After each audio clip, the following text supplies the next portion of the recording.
5, 4, 3, 2, 1, 0. Bismillahirrahmanirrahim. Assalamualaikum warahmatullahi wabarakatuh. Selamat pagi anak-anak soleh-soleha, kebanggaan orang tua, kebanggaan ibu guru ya. Semoga hari ini semuanya dalam keadaan sehat dan semuanya masih tetap dan semakin semangat dalam melaksanakan kegiatan pembelajaran. Hari ini alhamdulillah kita sudah masuk ke tema yang baru, yaitu tema 8, daerah tempat tinggalku. Nah, kita akan mulai di subtema 1, lingkungan tempat tinggalku. Tempat tinggal adalah tempat manusia menetap untuk berteduh dari keadaan alam, serta tempat melaksanakan hak dan kewajibannya dalam menjalani hidup. Tempat tinggal manusia biasanya berwujud rumah. Tempat tinggal merupakan kebutuhan utama bagi manusia. Setiap manusia tentu menginginkan lingkungan tempat tinggal yang nyaman untuk kehidupannya. Amatilah gambar di atas.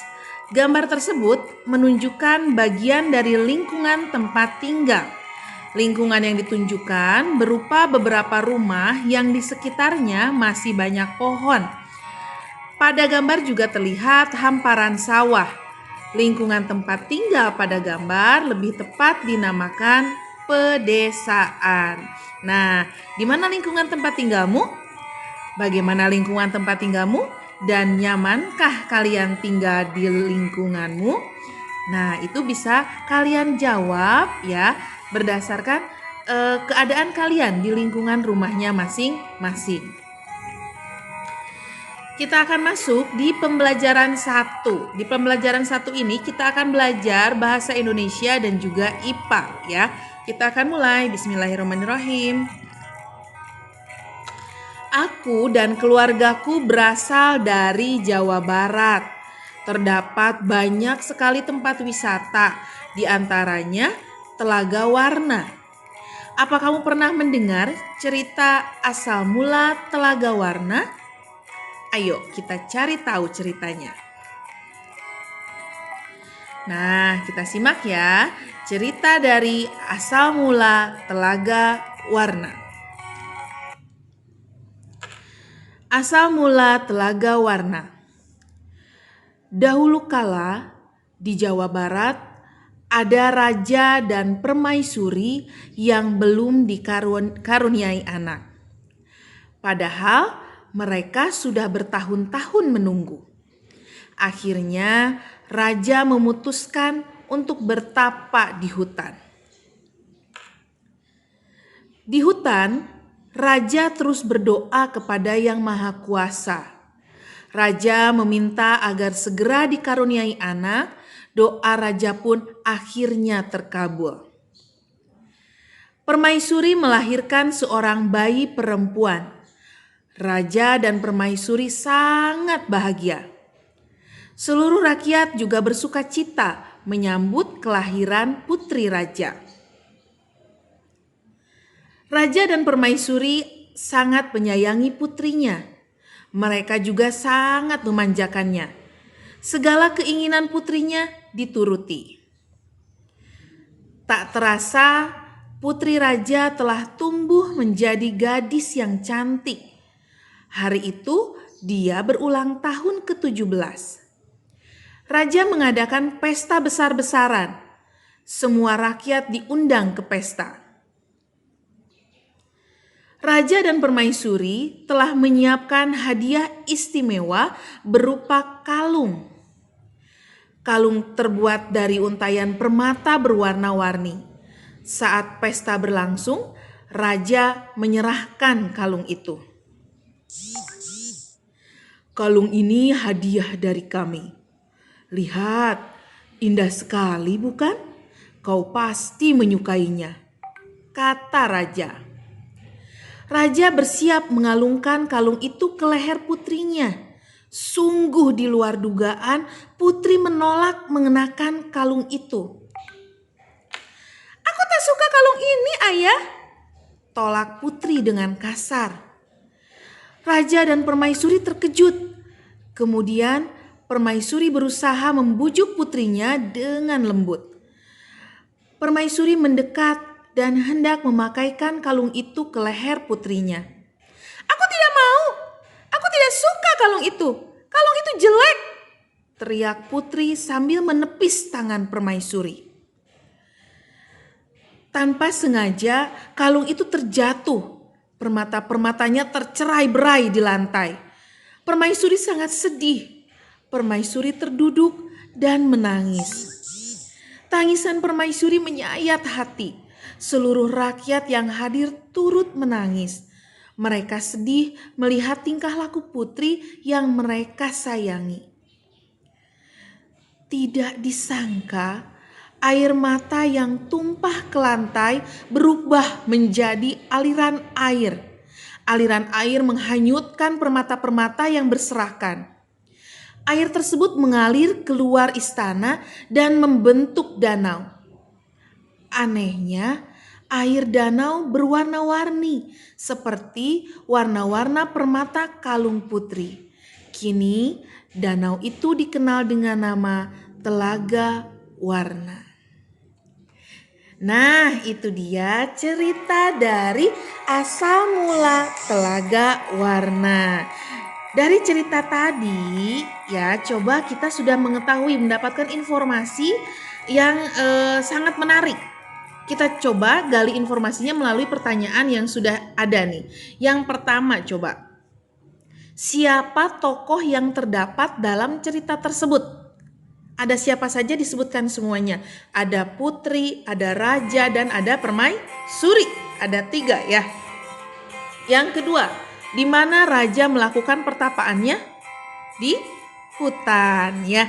Apa hadiah yang disiapkan raja dan permaisuri untuk ulang tahun putrinya? Yaitu berupa kalung yang berwarna-warni. Mengapa permaisuri bersedih dan menangis? Karena permaisuri sedih. Ya, sedih melihat sikap dari anaknya yang tidak berterima kasih, ya malah marah-marah ya. Jadi mengapa permaisuri bersedih dan menangis? Karena sedih melihat sikap anaknya. Yang kelima, bagaimana sifat putri dalam cerita tersebut? Sifatnya gimana coba? Ya, putrinya manja ya, dan tidak baik ya, dan tidak boleh ditiru oleh kita. Nah, itu ceritanya. Nah, cerita tadi, cerita asal mula lupa ibu jadinya. Asal mula Telaga Warna itu termasuk ke dalam cerita fiksi ya.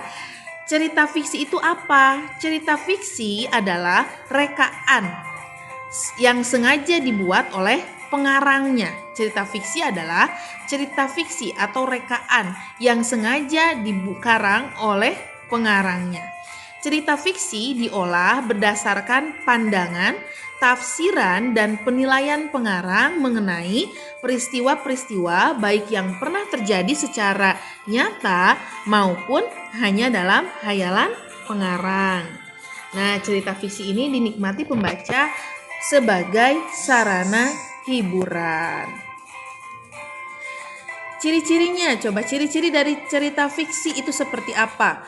Ceritanya bersifat imajinasi atau hanya rekaan sang penulis. Jadi itu bukan kenyataan, bukan berdasarkan yang benar-benar terjadi. Itu hanya bersifat imajinasi dari pengarangnya ya. Yang kedua, bahasanya yang digunakan bersifat konotatif. Yang ketiga, biasanya menggunakan bahasa sehari-hari, bukan bahasa formal. Yang keempat, memiliki amanat atau pesan moral untuk pembacanya, seperti pada cerita asal mula ya Allah, asal mula Telaga Warna itu ada amanatnya. Amanat yang bisa disampaikan, pesan moralnya untuk disampaikan kepada pembacanya. Pesannya apa? 1, kita harus menghormati orang tua ya. Kita tidak boleh marah-marah kepada orang tua. Kita harus berterima kasih jika diberikan hadiah gitu ya. Nah, itu adalah contoh amanat atau pesan moral yang disampaikan pada sebuah cerita. Nah, sekarang Ibu akan menyebutkan, menjelaskan jenis-jenis dari cerita rakyat. Yang tadi juga termasuk cerita rakyat ya, asal mula Telaga Warna. Yang pertama ada cerita jenaka. Apa itu cerita jenaka? Cerita jenaka adalah cerita pendek berisi kebodohan atau kekerdilan seseorang dan menimbulkan senyum atau tawa bagi pembaca atau pendengarnya. Contoh ada tuh Si Kabayan, ada yang pernah denger nggak cerita Si Kabayan?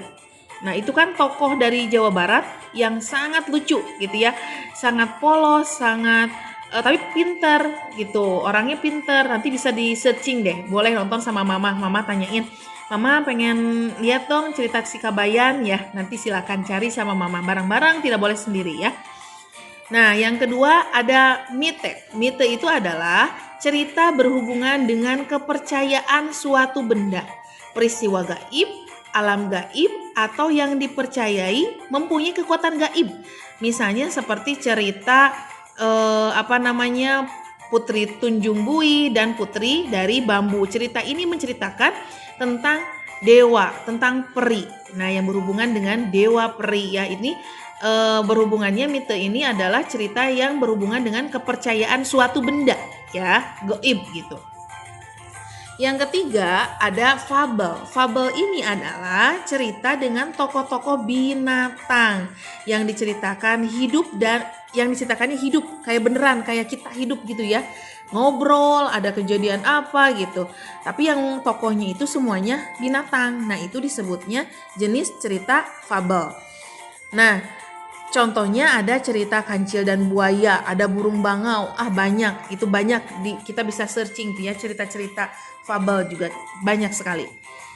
Yang keempat ada legenda. Legenda adalah cerita lama mengisahkan riwayat terjadinya suatu tempat atau wilayah, kejadian alam, asal-usul suatu benda, atau kejadian di suatu tempat atau daerah. Contohnya yang tadi yang sudah kita baca, asal mula Telaga Warna itu adalah cerita yang mengisahkan terjadinya awalnya terjadi Telaga Warna ya, dan Telaga Warna itu termasuk legenda, dan itu legenda ini tidak diketahui kebenarannya. Jadi benar nggak cerita itu betul atau tidak gitu ya, dan tidak ada yang bisa membuktikan bahwa cerita ini benar gitu, legenda itu ya. Yang kelima ada saga. Saga adalah cerita lama yang mengandung unsur sejarah. Misalnya ada cerita kepahlawanan, ada cerita lutung kasarung, ada cerita dulu tuh ibu pernah waktu kecil suka nonton namanya Si Pitung. Nah itu juga termasuk cerita saga ya, yaitu cerita yang menceritakan tentang kepahlawanan, ada unsur sejarahnya. Kalau Si Pitung yang pernah ibu tonton itu dari Betawi asalnya ya, kalau nggak salah Betawi. Nah itu contoh dari saga. Nah tadi sudah kita sebutkan semuanya jenis-jenis cerita rakyat. Ada cerita jenaka, mite, fabel, legenda, dan juga saga. Kita lanjutkan sekarang unsur-unsurnya. Di dalam sebuah cerita itu ada unsur-unsurnya ya. Kita sebutkan satu-satu nih. Yang pertama ada tema. Tema itu apa? Tema adalah unsur intrinsik yang sangat penting ya, idenya atau gagasan utama dari sebuah cerita atau novel gitu ya. Jadi sebuah cerita, dalam cerita ya, bukan novel ini nih. Jadi tema itu sangat penting ya. Kita bisa mengetahui tema itu dari tema itu menceritakan dari seluruh isi cerita gitu ya. Tema berisikan gambaran luas tentang kisah yang akan diangkat ya sebagai cerita dalam sebuah cerita, sehingga sangat penting memikirkan tema sebelum menulis sebuah cerita gitu ya. Yang kedua ada penokohan atau tokoh. Nah penokohan ini berarti yang memainkan, yang ada dalam cerita itu orangnya. Seperti tadi asal mula Telaga Warna itu ada tokohnya adalah ada putri, ada permaisuri, dan ada raja. Itu tokohnya ya. Dan tokoh ini dibagi menjadi dua. Ada tokoh protagonis, ada tiga. Ada tokoh protagonis, ada tokoh antagonis, dan ada tokoh tritagonis. Nah tokoh protagonis ini biasanya tokoh yang baik, yang biasanya dapat masalah gitu ya, yang baiknya gitu, yang baiknya itu namanya protagonis.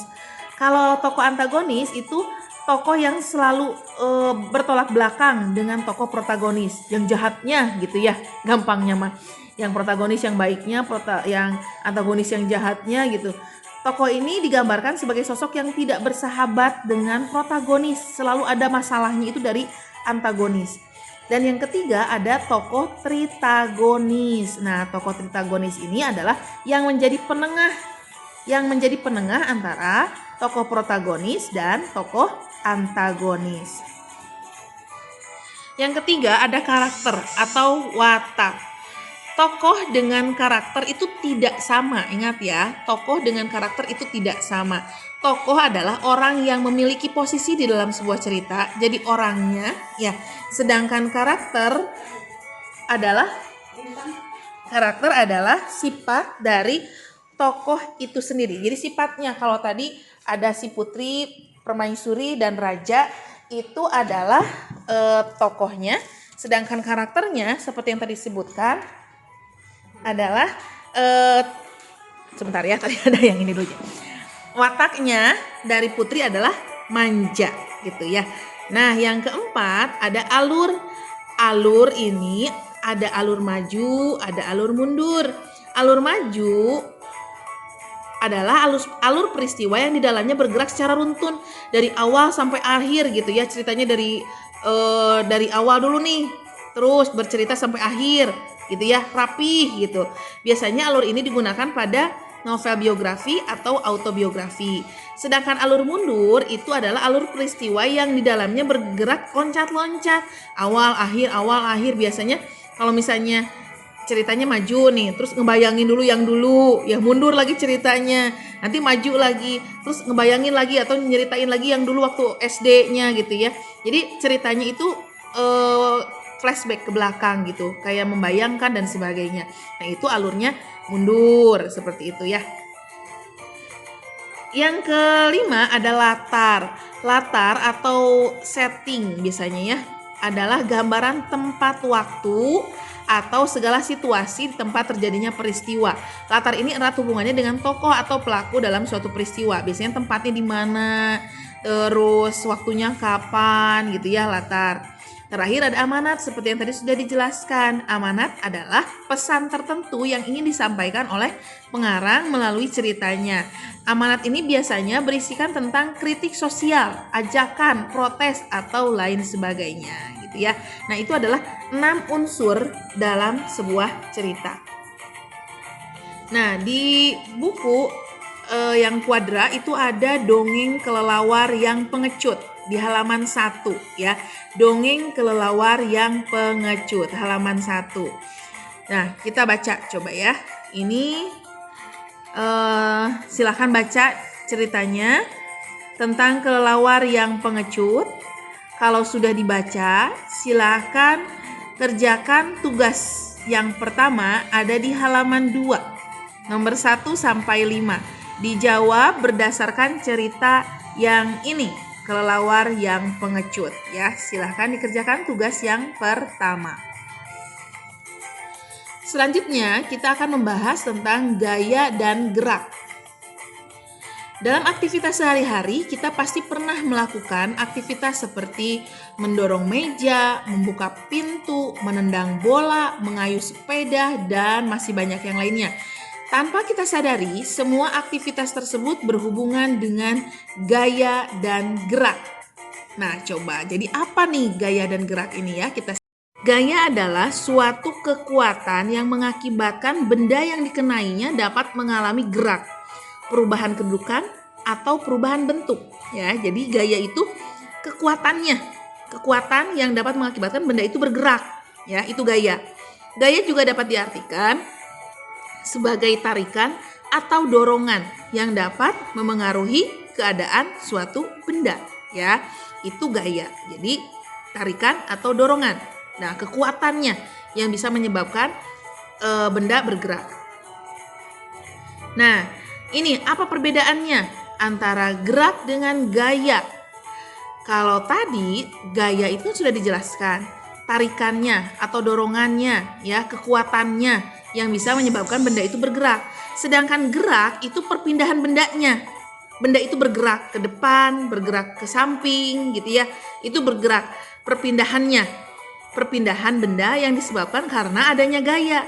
Kalau tadi gaya adalah kekuatannya, kalau gerak adalah perpindahannya.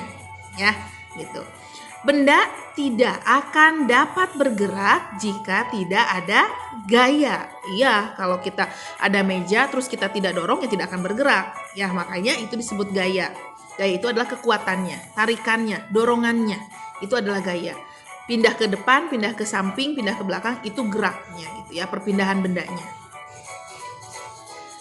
Nah, ini dia. Ini kalian ada tugas yang kedua, halaman 3 di buku Quadra. Ini tinggal menjawab, pilih ABCD saja, halaman 3. Ya, ini tentang gerak dan gaya. Nah, itu perbedaannya ya. Hanya sekilas dulu untuk IPA. Yang penting kalian sudah bisa membedakan dulu antara gerak dan gaya. Mungkin hari ini cukup selesai. Sampai di sini dulu pertemuan kita, kegiatan pembelajaran kita. Semoga bisa bermanfaat dan kalian bisa paham ya apa yang disampaikan. Silahkan kerjakan tugasnya. Jangan lupa tetap semangat, jaga kesehatan, dan salam untuk ayah dan bunda. Assalamualaikum warahmatullahi wabarakatuh.